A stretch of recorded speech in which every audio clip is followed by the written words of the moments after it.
감사합니다. 오늘 말씀은 누가복음 1장 26절로 38절 말씀까지입니다. 신약 성경 제가 가지고 있는 성경 87면 되겠고요. 누가복음 1장 26절로 28절 말씀입니다. 누가복음 1장 26절로 28절 말씀.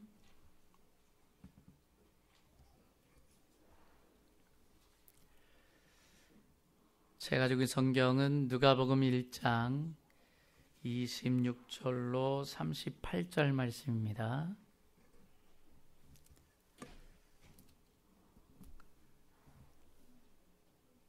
말씀 CD는 플레이 되고 있나요?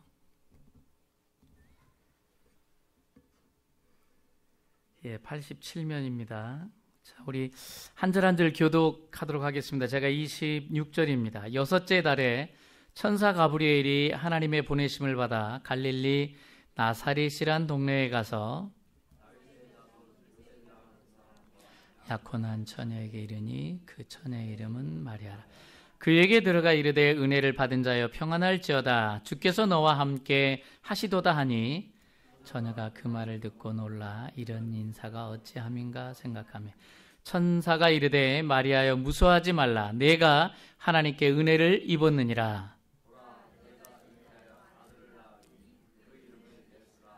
그가 큰 자가 되고 지극히 높으신 이의 아들이라 일컬어질 것이요 주 하나님께서 그 조상 다윗의 왕위를 그에게 주시리니 영원히 야곱의 집을 왕으로 다스리실 것이며 그 나라가 무궁하리라.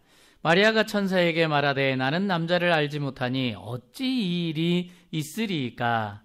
천사가 대답하여 이르되 성령이 내게 임하시고 지극히 높으신 이의 능력이 너를 덮으시리니 이름으로 나실 바 거룩한 이는 하나님의 아들이라 일컬어지리라. 보라 내 친족 엘리사벳도 늙어서 아들을 배었느니라. 본래 임신하지 못한다고 알려진 이가 이미 6달이 되었나니 하나님의 모든 말씀은 능하지 못하심이 없느니라. 같이 읽습니다. 마리아가 이르되 주의 여정이오니 말씀대로 내게 이루어지이다 하매 천사가 떠나가니라. 아멘. 하나님이 누구신지 사람으로서는 도무지 알 수가 없었습니다. 그런데 예수 그리스도 안에서 하나님이 어떤 분이신가를 우리가 알게 되었습니다. 이 성탄은 지극히 높은 곳에 계시던 하나님이 어떤 분인지를 최초로 가장 극명하게 알게 된 사건이었습니다. 하나님, 그분은 어떤 분이냐?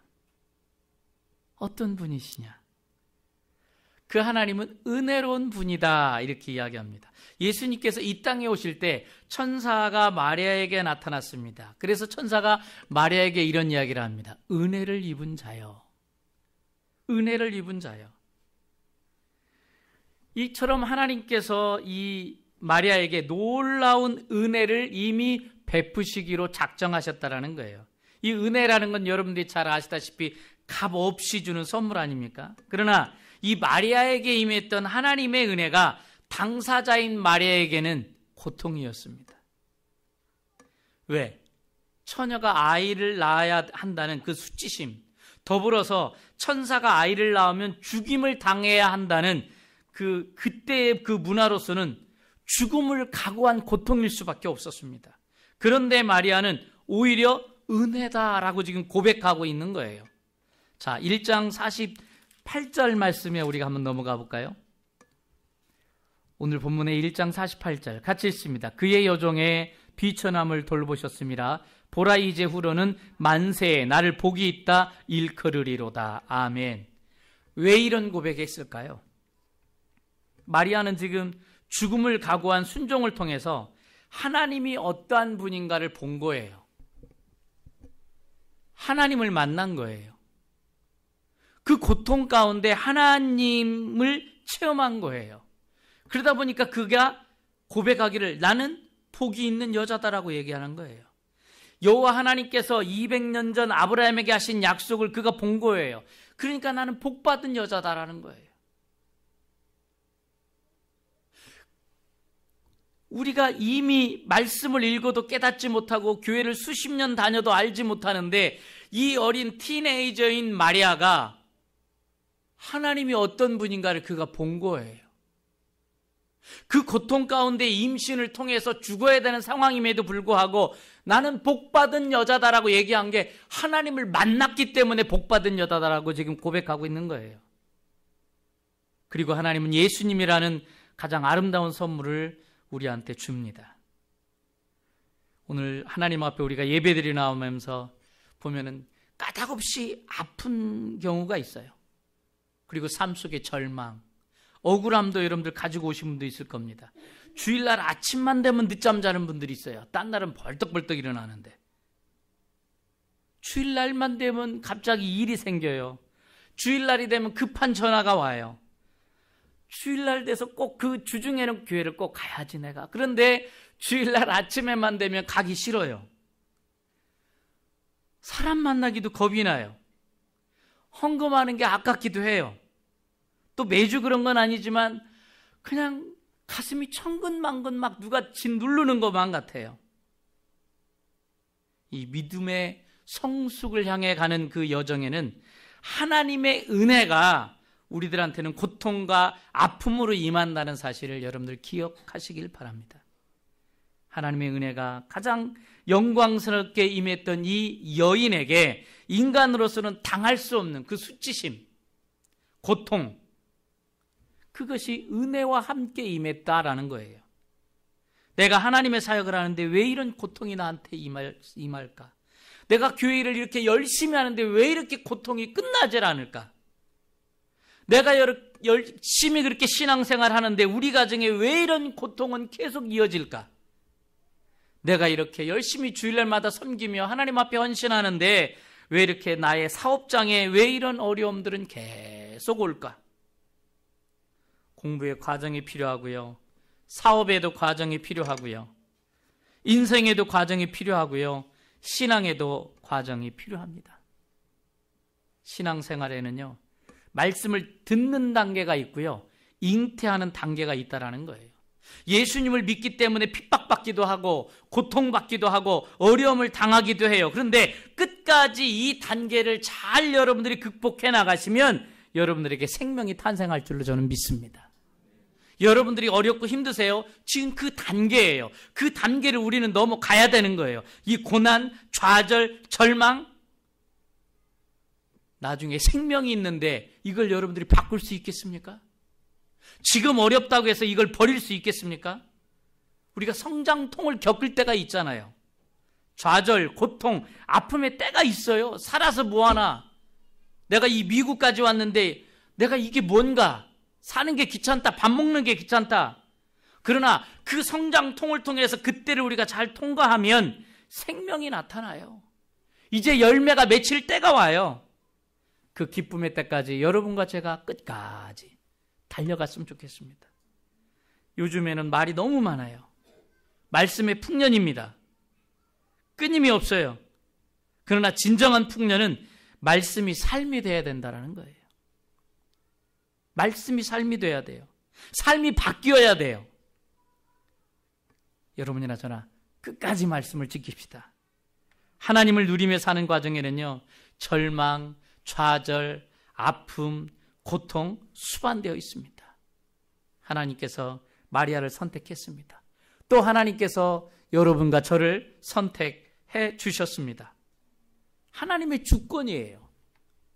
하나님이 마리아를 선택하신 것은 처녀로서 아이를 낳아야 하고요. 아이를 낳으면 죽임을 당해야 한다는 현실 앞에서도 하나님 앞에 순종할 수 있는 여인이었기 때문에 하나님께서 그 여인을 선택을 했다라는 것입니다. 저는 이번 주간에 마리아에 대해서 월요일 저녁부터 말씀을 붙들고 기도하면서 참 그 인생을 하나님 앞에 포기할 줄 알았다라는 것을 참 저는 깨달을 수 있었어요. 이 마리아의 순종은 자기 인생에 대한 포기였거든요.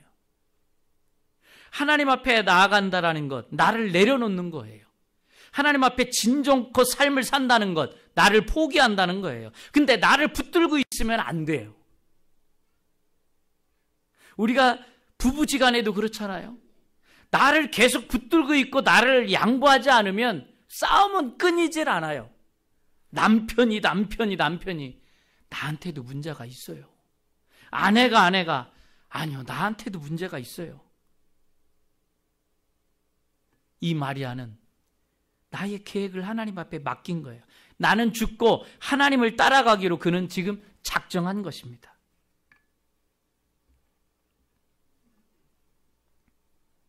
그렇기 때문에 엄청난 수치심과 고통을 넘어서서 마리아는 하나님이 어떤 분인가를 알게 된 거예요.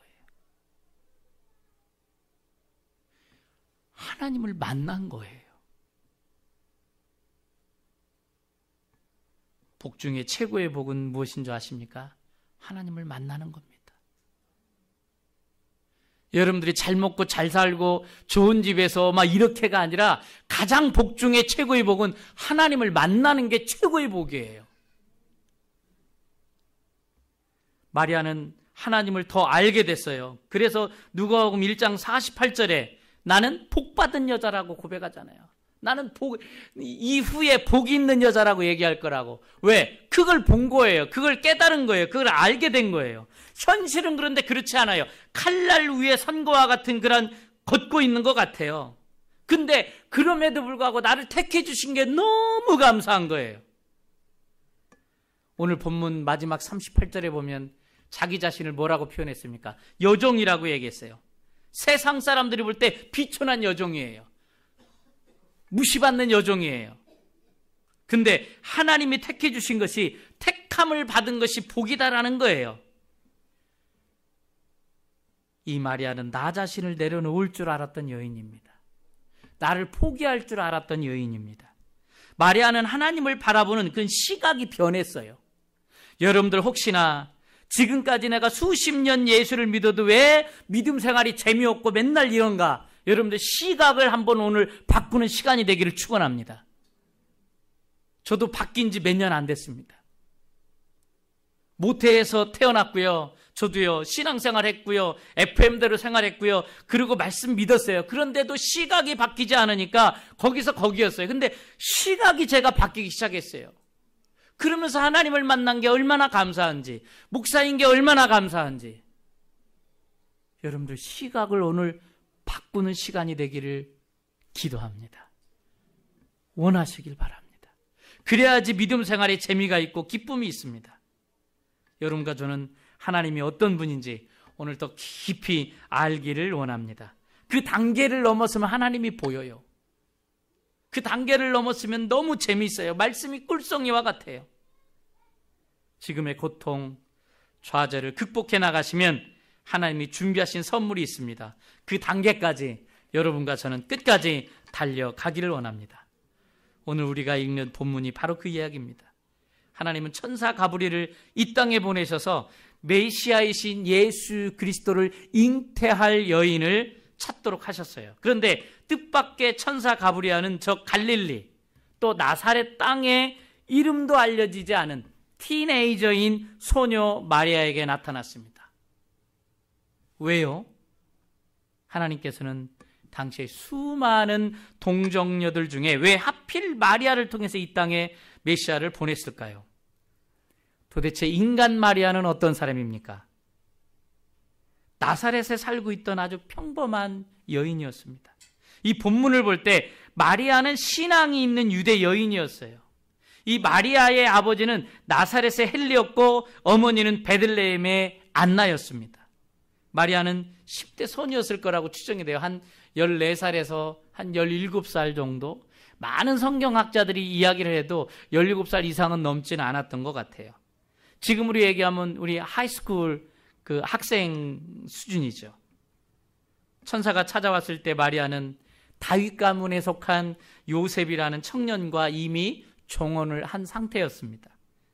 어린 소녀였기 때문에 아마 마리아의 부모와 요셉의 부모가 서로 만나서 종혼을 주선했을 것 같습니다. 이 종혼을 하면 결혼할 때까지 보통 한 1년에서 2년 정도의 그러한 시간이 필요로 합니다. 근데 이 유대인들의 약혼은 오늘과 달라가지고요, 결혼과 똑같은 구속력을 가지고 있었어요. 정혼을 하면 법적으로 결혼을 한 거였고요. 사정이 있어서 정혼한 거, 약혼한 거를 파혼하려고 하면 이혼 수속을 해야지 되는 때가 그때였습니다. 그러니까 마리아가 법적으로는 요셉의 아내였다라는 거였는데 실제로는 처녀였습니다.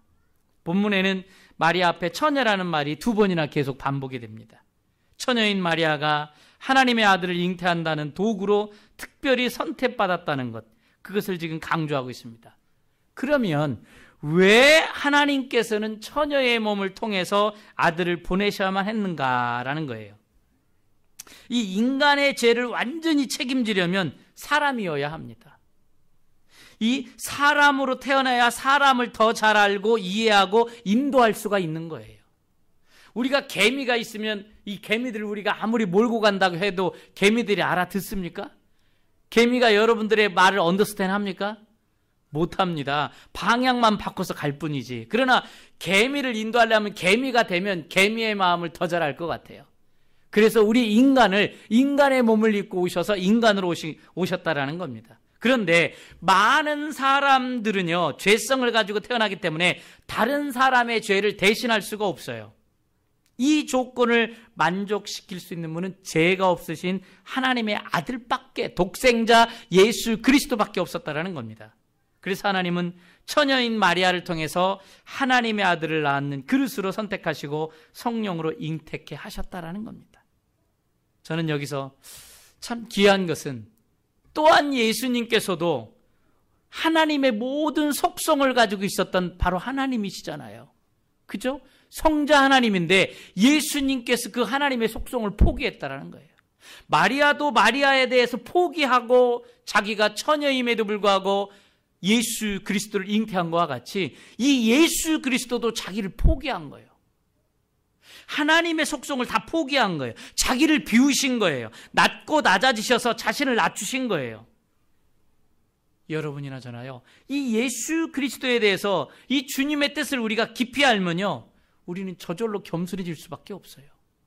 누가 잘났다 뭐한다 나설 수가 없어요. 왜? 주님의 뜻을 알면 어떤 누가 그렇게 너 잘났니 나 잘났니 하면서 교회 안에서 싸움이 이루어지고 교회 안에서 다툼이 일어나겠습니까? 그건 예수님을 모르는 사람들이 하는 소리예요. 예수님을 진짜 알면, 예수님이 어떤 마음으로 이 땅에 오셨는지를 알면 그럴 수가 없어요. 조금 아는 사람들이 교만해지는 거예요. 조금 안다고 조금 맛만 본 사람들이 잘난 척하는 거예요. 진짜 깊이 알면요, 낮아집니다. 진짜 경건은 뭡니까? 낮아지는 겁니다. 진짜 경건은 낮아지는 거예요. 자, 이 마리아에게 천사는 또한 하나님의 능력이 임한 증거로 엘리사벳의 예를 듭니다. 자, 오늘 본문 한번 볼까요? 36절 말씀 한번 보겠습니다. 36절. 보라, 내 친족 엘리사벳도 늙어서 아들을 배었느니라. 본래 임신하지 못한다고 알려진 이가 이미 6달이 되었나니. 임신하지 못한다고 알려진 이가, 그러니까 임신하지 못하는 게 우리 친족들뿐만 아니라 우리 친구들뿐만 아니라 다 알아요.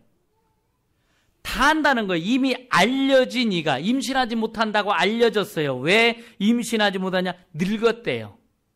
나이가 너무 많이 들었대요. 태가 끊어졌어요.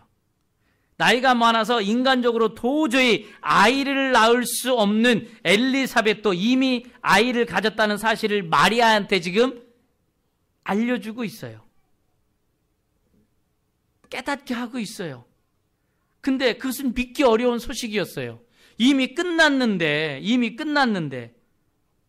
어떻게 그럴 수가 있지? 그런데 그 가정에 아이가 잉태되었고 그 아이가 바로 세례 요한이었습니다. 엘리사벳이 나이가 너무 많이 들어서 늙어서 아이를 가질 수 없었다는 건 세상 사람들이 다 아는 얘기라는 거예요. 지금 이 어린 티네이저인 마리아도 다 안다는 거예요. 지금 믿을 수가 없다라는 거예요. 지금 이 세례 요한이 탄생하게 되는데 이 세례 요한의 어머니 이 엘리사벳, 나이가 너무 많아요. 여기서 표현이 아주 적나라하잖아요. 늙어서 기분 나쁘죠? 연세 드신 분들은.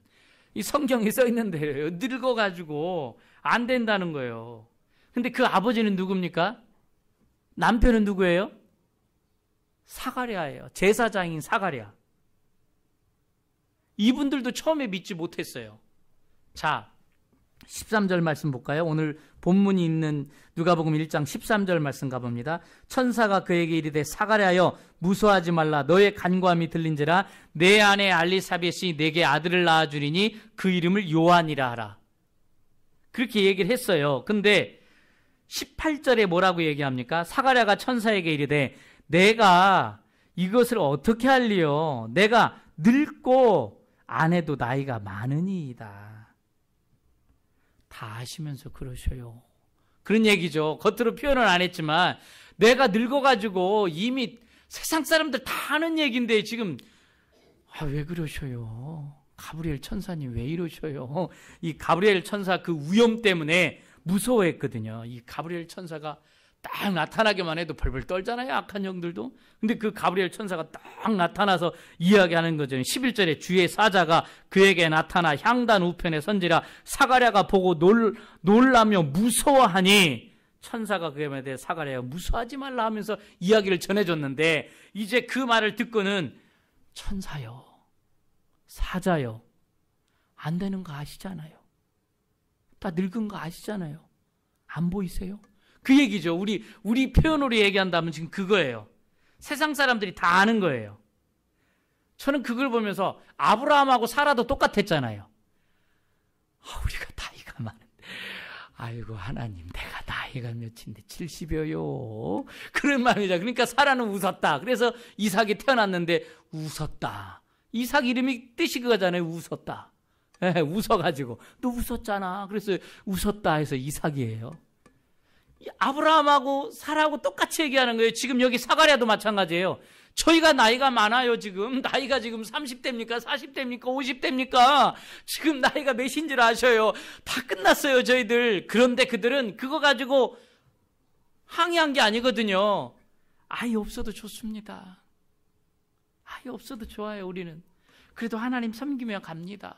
그렇게 가던 사람들이에요. 아이 때문에 특별히 뭐 하지도 않았어요. 그러나 하나님께 기도했다라는 거죠. 그래도 그동안 기도를 해왔다라는 거예요. 근데 그걸 하나님은 들으셨다라는 거예요. 믿음이 없는 사람들이 아니었어요.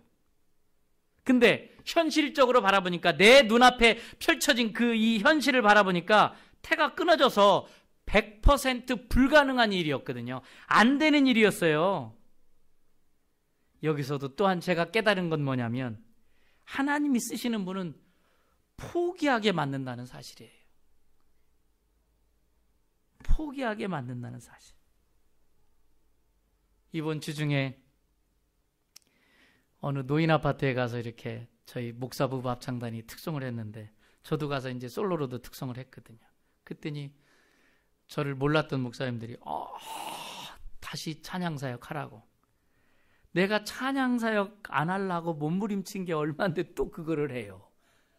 그걸 놔야지만이 하나님의 말씀 가운데 더 깊이 온전한 목회자로 들어갈 수 있기 때문에 그걸 놓기가 저도 힘들었거든요. 힘들었어요. 찬양하고 싶고 앞에 그 화려한 무대에 서고 싶고 난 내가 전공한 게 그건데 내가 상을 받은 게 그건데 내가 인정받은 게 그건데 그걸 포기한다라는 게 너무 힘들었거든요. 너무 롱타임 걸렸어요. 그래서 제가 그 목사님들한테 그랬어요. 저 이미 내려놨고요. 이제 저는 온전한 목회자입니다. 이제 말씀으로 말씀의 종이 되길 원합니다. 나를 포기하게 한다는 거예요. 그런데요. 포기했을 때 하나님의 역사가 임하는 줄로 믿습니다. 하나님은 포기 단계까지 가게 하신다는 거예요. 혹시 여러분들 가운데 포기하지 못해서 힘들고 어려운 게 있으세요? 포기하세요. 포기하시면 속 시원합니다. 죽을 것 같으세요? 포기하면 하나님이 살려주세요. 포기하면 너무 손해볼 것 같죠? 있어요. 손해보는 거 있어요. 근데 포기하면 하나님이 또다시 얻는 것이 값진 것을 하나님이 주십니다. 그러면서 가브리엘 천사는 마리아한테 믿음으로 또 도전합니다. 가브리엘 천사가 이 사가랴한테 나타나서도 이렇게 말씀하셨고, 지금 똑같은 가브리엘 천사가 오늘 26절에 보면 여섯째 달의 천사가 이렇게 쓴 이유가 지금 앞에 쓰여지는 내용을 연결하는 거거든요. 지금 연결해서 잉태한 지 벌써 여섯째 달이 될 때에 지금 가브리엘이 마리아한테 믿음으로 도전하는 거예요. 37절 오늘 말씀, 대저 하나님의 모든 말씀은 능하지 못하심이 없느니라. 지금 마리아한테도 지금 도전하는 거예요. 어떤 장애물이 있을지라도, 그 일이 아무리 불가능해 보일지라도, 세상의 모든 사람들은 다 포기한다 할지라도 그것을 넘어서서 하나님은 당신의 뜻을 이룰 것이다라는 믿음이 절대적으로 필요한 것입니다. 하나님의 말씀을 믿음으로 받는 자에게 능력이 나타납니다. 하나님의 말씀을 믿음으로 받는 자에게 기적이 일어납니다. 하나님의 말씀을 믿음으로 받는 자에게 치유가 일어납니다. 하나님의 말씀을 믿음으로 받는 자에게 성령이 임하실 줄로 믿습니다. 우리에게는 이적이에요. 우리에게는 기적이지만 하나님에게는 일상적인 거예요. 인간에게는 불가능한 일이지만 하나님에게는 평범한 일이에요. 왜 하나님을 나한테 맞추려고 하세요? 그러면 하나님이 아니에요. 하나님이 나를 만드신 하나님 아닙니까? 하나님이 우주를 만드신 그 하나님이잖아요. 그 하나님이 하시겠다는데 왜 그 하나님을 나한테 맞추세요? 그러니까 맨날 답답하고 힘들고 어려운 거 아니겠어요? 하나님께서 어떻게 마리아를 지금 선택하셨습니까? 28절 보겠습니다. 같이 읽습니다. 그에게 들어가 이르되 은혜를 받은 자여 평안할지어다. 주께서 너와 함께 하시도다 하니. 그건 전적으로 하나님의 은혜였습니다. 마리아가 뛰어나거나 특별하거나 어떤 공로가 있거나 대단히 존경할 만한 여인이기 때문에 하나님이 선택한 게 아니라, 마리아의 선택 그 자체는 전적으로 하나님의 은혜다라는 거예요. 은혜를 받은 자여 평안할지어다. 하나님의 은혜라는 거예요. 이 은혜라는 단어 뜻 아시잖아요. 받을 자격이 전혀 없는 사람들이 받는 호의, 기프트, 선물입니다. 그렇게 하나님께서 마리아를 선택하신 거예요. 26절, 27절 본문 첫 구절을 보면 그 여인에 대한 기사를 시작하면서 뭐라고 돼 있습니까? 갈릴리 나사렛에서 동네에 가서 그랬어요. 갈릴리 나사렛이란 동네에 살고 있는 그 처녀라는 표현을 지금 사용하고 있는 거예요. 그냥 나사렛도 아니고 나사렛이란 동네라고 지금 쓰여 있는 그 대목을 여러분들이 한번 잘 보시길 바랍니다. 왜 이런 표현을 썼느냐면요, 그 나사렛이란 동네가 아주 조그맣고 인기도 없고요, 대단히 평판이 안 좋은 마을이었어요. 인간적으로 생각할 때요, 하나님의 아들을 세상에 보내시는데 그 보내기 위해서 여인을 선택한다면 어디에 사는 여자를 선택했을까? 그 시대로 보면은요, 여러분들이 잘 아시는 로마 있었잖아요. 헬라 문화가 막 그 융성했던 그 로마 또 있었고요. 또 이스라엘이라는 나라만 본다 하더라도 제일 큰 도시가 예루살렘이 있었어요. 이 예루살렘에도 지적인 면이나 또한 도덕적인 면이나 문화적인 면에서 훌륭한 여인이 얼마나 많았겠어요. 근데 이 가브리엘 천사는 유다 지방도 아닌 갈릴리 지방으로, 또 가장 천대받은 사람들이 살고 있는 외방 지역이 바로 갈릴리 지역이었거든요. 그리고 갈릴리 지방에서도 그 나사렛이란 동네로 또 내려갔어요. 어떤 성경학자들은 그 당시에 나사렛이라는 동네인 그 동네에 대해서 아니까요. 하나님께서는 자신의 아들 예수님의 탄생을 위해서 한 여인을 선택했을 때 유대 지방이 아니라 갈릴리 지방을, 그리고 그 중에서도 제일 좋지 않은 마을을 선택한 거예요. 또 그곳에 살고 있는 여인을 선택하실 때도 교육을 많이 받지 못한, 그리고 나이도 어린 여인을 선택하셨어요. 이것은 전적으로 하나님의 은혜라는 거예요. 우리가 마리아를 좋게 평가할 수 있는 중요한 성경 구절이 28절을 보시면 은혜를 받은 자여라고 되어 있죠. 그 다음에 30절에는 뭐라고 되어 있습니까? 내가 하나님께 은혜를 입었느니라. 이 30절에 보면은요, 마리아가 수동적인 입장에서 은혜를 받은 것처럼 쓰여 있지만 사실은 그렇지 않아요. 대부분의 영어 성경에 보시면 내가 하나님께 은혜를 입었다라는 말이 You have found favor with God으로 되어 있어요. 그러니까 여기서 have found, 그러니까 거기서 그 초점을 맞춰서 보시면 마리아 편에서 하나님의 은혜를 추적한 그런 흔적을 우리가 발견해 볼 수 있다라는 거예요. 저는 마리아가 특별히 훌륭하고 위대한 여성은 아니더라도 하나님을 사랑했던 여인이다라고 저는 믿습니다. 하나님을 너무나 사랑하고 있었던 여인이었어요. 세상 사람 안 알아줘도, 공부 많이 못했어도, 잡이 안 좋아도, 동네 안 좋은 데 살아도, 학군 안 좋은 데 있어도 하나님을 사랑했던 여인이었다라는 거예요. 이 가브리엘 천사, 하나님의 위대한 사자인 가브리엘 천사가 바로 그 여인을 찾아갔다는 거예요.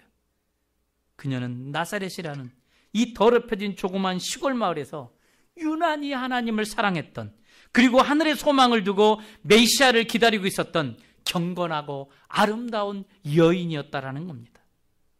혹시나 여러분들 남편분들 중에 하나님을 사랑하고 헌신의 삶을 사는 아내를 두신 분은 축복인 줄 믿으시기 바랍니다.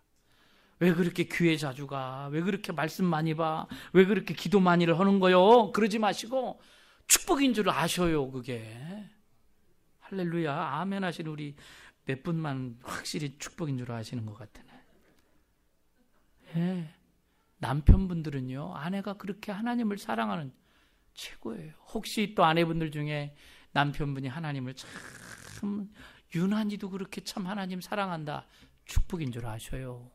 하나님이 다 보고 계세요.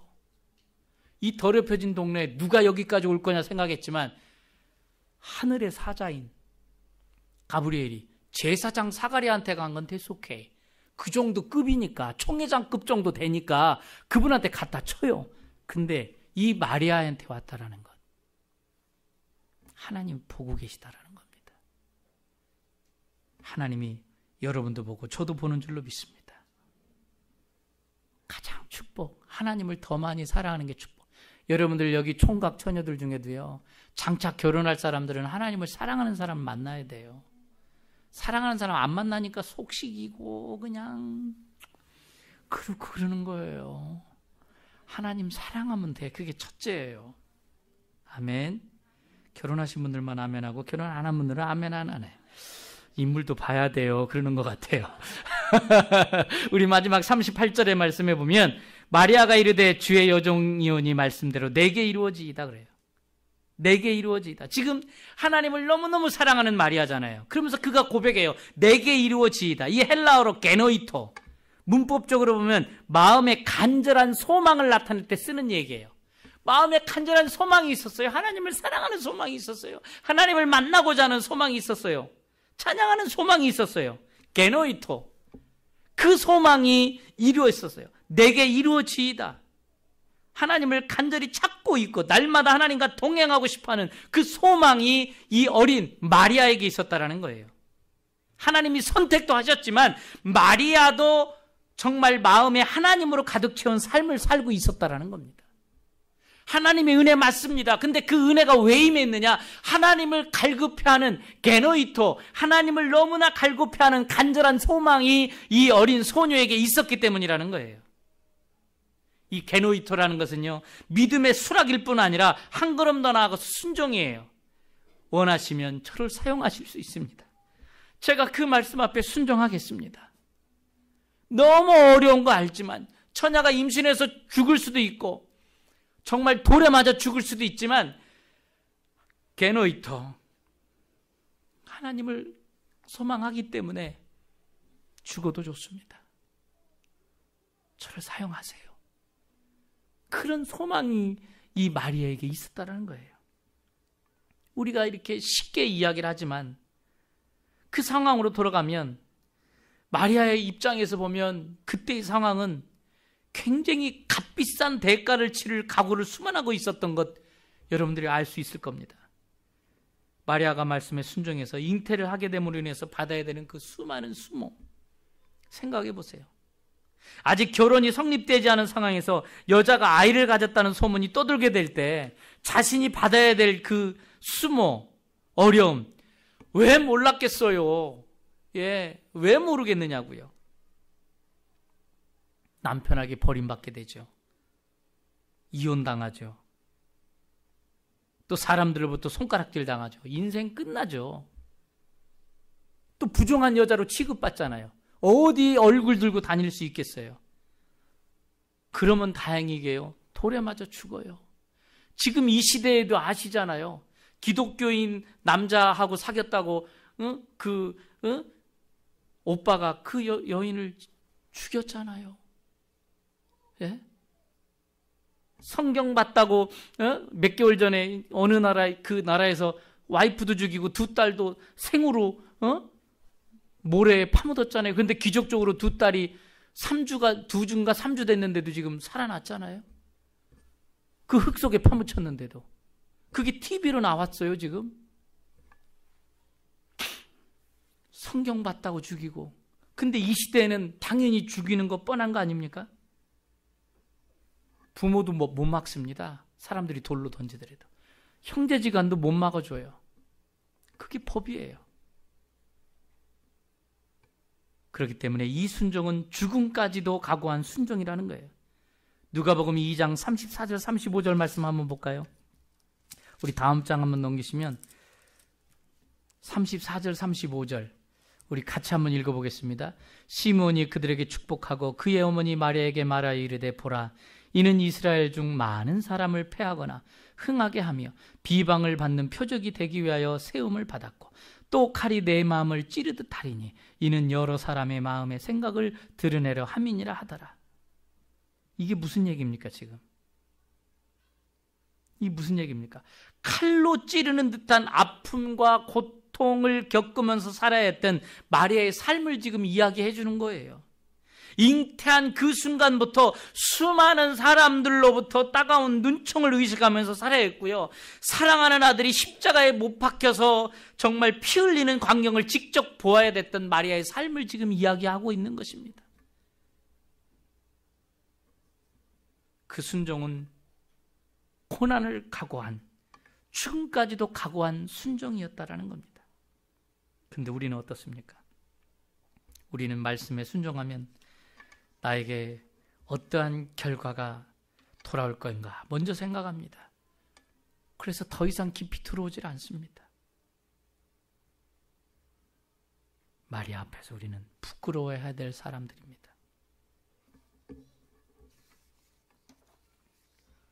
처녀가 아이를 잉태하고 세상을 살아간다는 것 대단한 용기가 필요했습니다. 그러나 마리아는 용기를 가지고 자기에게 주어진 하나님의 십자가를 지고 갑니다. 그리고 영적인 승리를 합니다. 모세가 가는 길에 홍해가 가로막고 있었습니다. 그런데 하나님께서 지팡이로 내리치라고 합니다.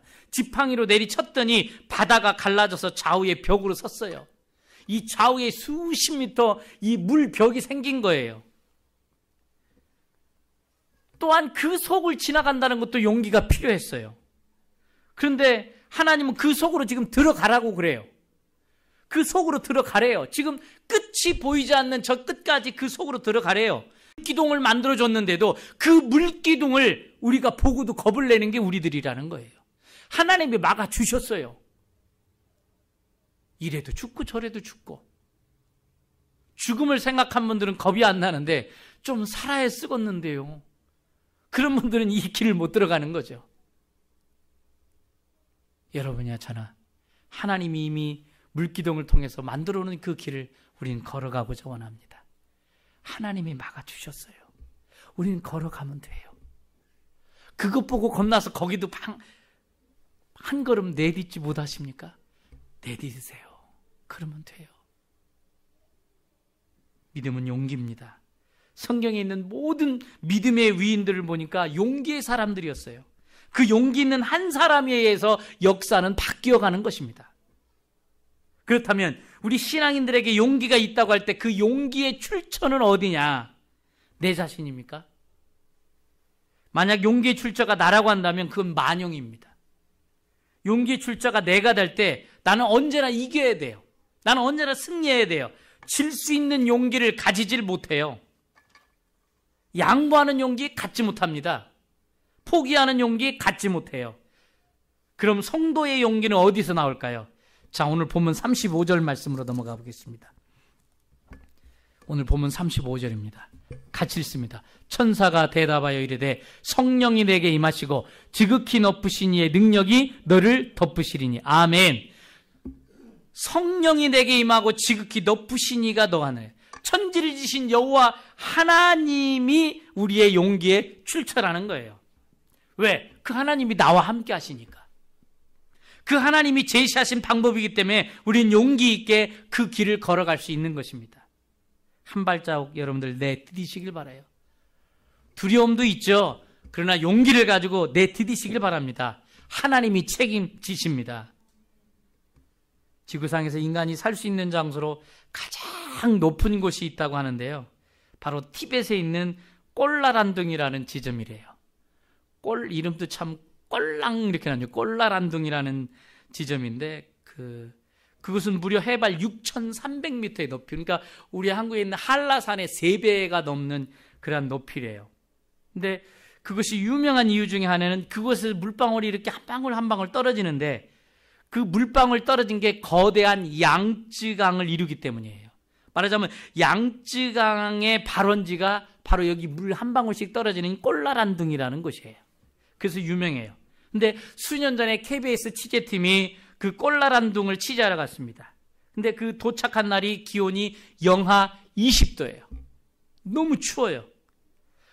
그래서 촬영을 하기 위해서 카메라를 꺼냈는데도 카메라가 얼어버렸어요.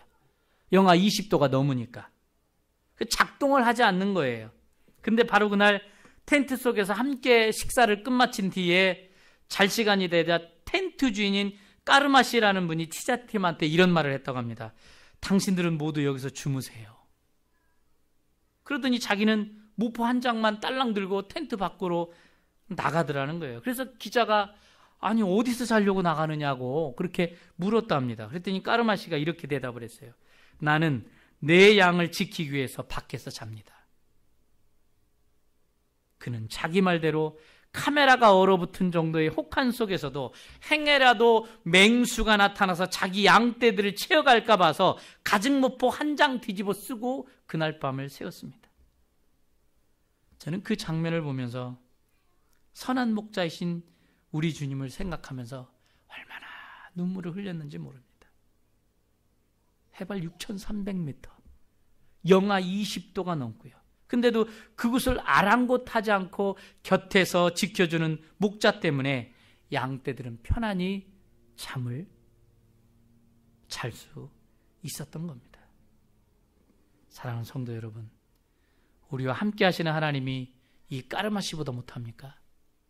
그 하나님이 우리와 함께 계시다면 우린 정말 이 세상을 하나님의 말씀을 따라 용기 있게 살아가는 참 신앙인이 될 수 있지 않겠습니까? 하나님의 말씀에 대한 순종은요, 기적을 낳고요. 그 기적은 축복을 낳습니다. 기도하겠습니다. 이 땅에 오직 주밖에 없네. 그 무엇도 나를 채울 수 없네. 주님의 평안 내 안에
없습니다. 주님 다른 하늘의 주와 같은 것 없습니다.